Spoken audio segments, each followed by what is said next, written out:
7,000 ರೂಪಾಯಿ ಲಂಚಕ್ಕೆ ಬೇಡಿಕೆ, ಲೋಕಾಯುಕ್ತ ಬಲೆಗೆ ಬಿದ್ದ ಗ್ರಾಮ ಲೆಕ್ಕಿಗ ಸಿದ್ದರಾಮ ಪರಶೆಟ್ಟಿ. ನಮಸ್ಕಾರ ವೀಕ್ಷಕರೇ, ನೀವು ನೋಡ್ತಾ ಇದ್ದೀರಾ ನಿಮ್ಮ ನೆಚ್ಚಿನ ಟಾರ್ಗೆಟ್ ರೂಟ್. ನಾನು ನಿಮ್ಮ MJ. ಅಫ್ಜಲ್ಪುರ ತಹಶೀಲ್ದಾರ್ ಕಾರ್ಯಾಲಯದಲ್ಲಿ ಆಸ್ತಿ ಮೊಟೆನ್ಸ್ ಸಲುವಾಗಿ 7,000 ರೂಪಾಯಿ ಲಂಚ ಸ್ವೀಕರಿಸುವ ಸಂದರ್ಭದಲ್ಲಿ ಲೋಕಾಯುಕ್ತ ಬಲೆಗೆ ನಂದರ್ಗಾ ಗ್ರಾಮದ ಗ್ರಾಮ ಲೆಕ್ಕಿಗ ಸಿದ್ದರಾಮ ಪರಶೆಟ್ಟಿ ಬಿದ್ದಿದ್ದಾರೆ.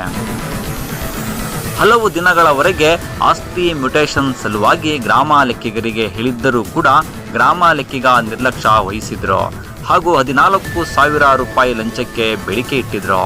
ಇದರಿಂದ ಬೇಸತ್ತ ಸೈಫನ್ ಸಾಬ್ ಅಜೀಬ್ ಎಂಬುವವರು ಲೋಕಾಯುಕ್ತ ಕಚೇರಿಗೆ ದೂರು ಕೂಡ ನೀಡಿದ್ರು.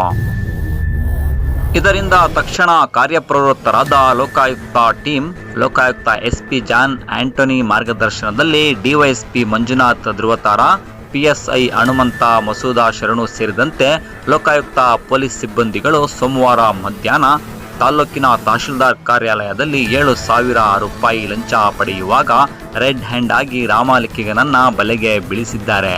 ಈ ಕುರಿತು ಆರೋಪಿಯನ್ನ ಬಂಧಿಸಿದ್ದು ಲೋಕಾಯುಕ್ತ ಪೊಲೀಸರು ವಿಚಾರಣೆ ಮುಂದುವರಿಸಿದ್ದಾರೆ.